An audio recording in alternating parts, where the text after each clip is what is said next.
IndiGo ಏರ್ಲೈನ್ಸ್ನಲ್ಲಿ ಭಾರಿ ವ್ಯತ್ಯಯವಾಗಿದೆ. ಹೀಗಾಗಿ ಅನೇಕರು ಪರಿತಪಿಸ್ತಾ ಇದ್ದಾರೆ. ಗಗನಕ್ಕೇರ್ತಾ ಇದೆ ಇತರ ವಿಮಾನಗಳ ಕಂಪನಿಗಳ ಟಿಕೆಟ್ಗಳು. ಯಾಕಂತ ಹೇಳಿದ್ರೆ ಇಂಡಿಗೋ ಸಮಸ್ಯೆಯಾದ ಕಾರಣಕ್ಕಾಗಿ ಬೇರೆ ಫ್ಲೈಟ್ಗಳನ್ನು ಆಯ್ಕೆ ಮಾಡಿಕೊಳ್ಳಬೇಕಾದ ಪರಿಸ್ಥಿತಿಯಲ್ಲಿ ಪ್ರಯಾಣಿಕರಿದ್ದಾರೆ.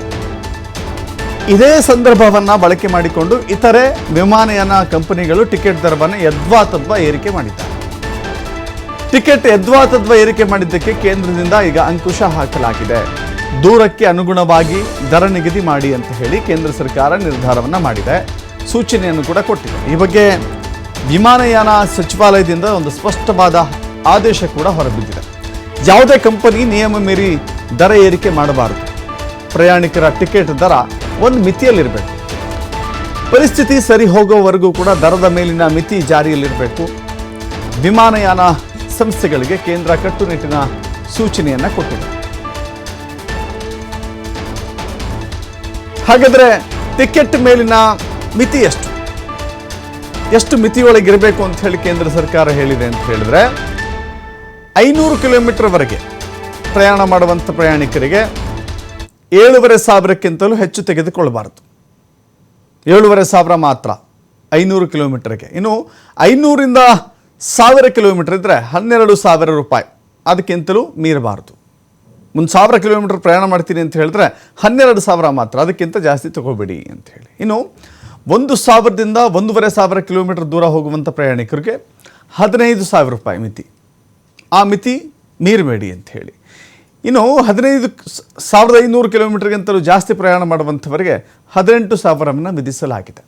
ಇಂಡಿಗೋ ಪ್ರಯಾಣದಲ್ಲಿ ವ್ಯತ್ಯಯ ಆಗಿದೆ. ಇಂಡಿಗೋ ವಿಮಾನ ಹಾರಾಡ್ತಾ ಇಲ್ಲ.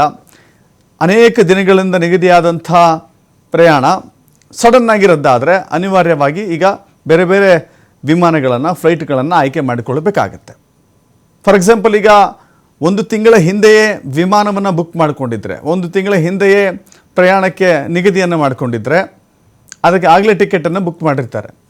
ಯಾವಾಗ ಪ್ರಯಾಣ ಮಾಡ್ತೀವೋ ಅದಕ್ಕಿಂತ ಮುಂಚೆಯೇ ಟಿಕೆಟನ್ನು ಬುಕ್ ಮಾಡಿದ್ರೆ ಕಡಿಮೆ ದರ ಇರುತ್ತೆ ಅನ್ನೋ ಕಾರಣಕ್ಕಾಗಿ 15 ದಿನನೋ 1 ತಿಂಗಳಿಂದನೋ ಬುಕ್ ಮಾಡುವಂಥವ್ರು ಇದ್ದಾರೆ. ಕೆಲವರು 2-3 ತಿಂಗಳಿಂದನೂ ಕೂಡ ಬುಕ್ ಮಾಡುವಂಥವ್ರು ಇದ್ದಾರೆ. ಇದರ ಮಧ್ಯೆ ಕೆಲವಷ್ಟು ದಿಢೀರಾಗಿ ಬದಲಾವಣೆ ಆದಾಗ ಬೇರೆ ಫ್ಲೈಟ್ಗಳನ್ನು ಆಯ್ಕೆ ಮಾಡಿಕೊಳ್ಬೇಕಾಗತ್ತೆ. ಈಗ ಇಂಡಿಗೋ ವಿಮಾನ ಹಾರಾಟ ಮಾಡ್ತಾ ಇಲ್ಲ.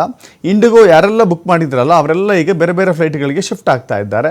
ಶಿಫ್ಟ್ ಮಾಡ್ತಾರೆ, ಹೆಂಗೋ ಬಂದೇ ಬರ್ತಾರೆ ಅನ್ನೋ ಕಾರಣಕ್ಕಾಗಿ ದರ ಸಡನ್ನಾಗಿ ಏರಿಕೆ ಮಾಡಿದ್ದಿದೆಯಲ್ಲ, ಇದು ಸರಿಯಲ್ಲ ಅಂತ ಹೇಳಿ ಕೇಂದ್ರ ಸರ್ಕಾರ ಅಭಿಪ್ರಾಯಪಟ್ಟಿದೆ. ಮಾತ್ರವಲ್ಲ, ಮಿತಿಯನ್ನು ಇಲ್ಲಿವರೆಗೂ ಮಾತ್ರ ಫಿಕ್ಸ್ ಮಾಡಿ ಆದೇಶವನ್ನು ಮಾಡಿದ್ದಾರೆ, ಮಿತಿಯನ್ನು ಫಿಕ್ಸ್ ಮಾಡಿದ್ದಾರೆ. ಅದನ್ನು ಉಲ್ಲಂಘಿಸಿದರೆ ಯಾವ ಕ್ರಮ ತೆಗೆದುಕೊಳ್ತಾರೆ ಅನ್ನೋದನ್ನು ನೋಡಬೇಕಾಗಿದೆ. ನಾವು ಹಬ್ಬಗಳಲ್ಲಿ ಅಥವಾ ಅನೇಕ ರಜಾ ಸಂದರ್ಭಗಳಲ್ಲಿ ಬಸ್ ದರವನ್ನು ಕೂಡ ಏಕಾಏಕಿಯಾಗಿ ಏರಿಕೆ ಮಾಡಿದ್ದನ್ನು ನೋಡಿದ್ದೇವೆ. ಏಕಾಏಕಿಯಾಗಿ ಏರಿಕೆ ಮಾಡ್ತಾರೆ.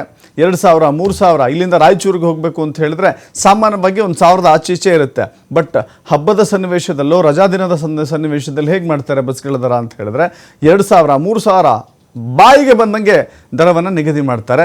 ಹೇಗೆ ಬಸ್ಗಳು ಮಾಡ್ತಾ ಇದ್ವು, ಈಗ ವಿಮಾನಗಳ ಸರದಿ. ವಿಮಾನಯಾನ ಕಂಪನಿಗಳು ಕೂಡ ಇಂಥದ್ದೇ ಚಾಳಿಯನ್ನು ಮಾಡ್ತಾ ಇದ್ದಾವೆ. ಈಗ ಕೇಂದ್ರ ಸರ್ಕಾರ ಅದಕ್ಕೆ ಅಂಕುಶವನ್ನು ಹಾಕಿದೆ.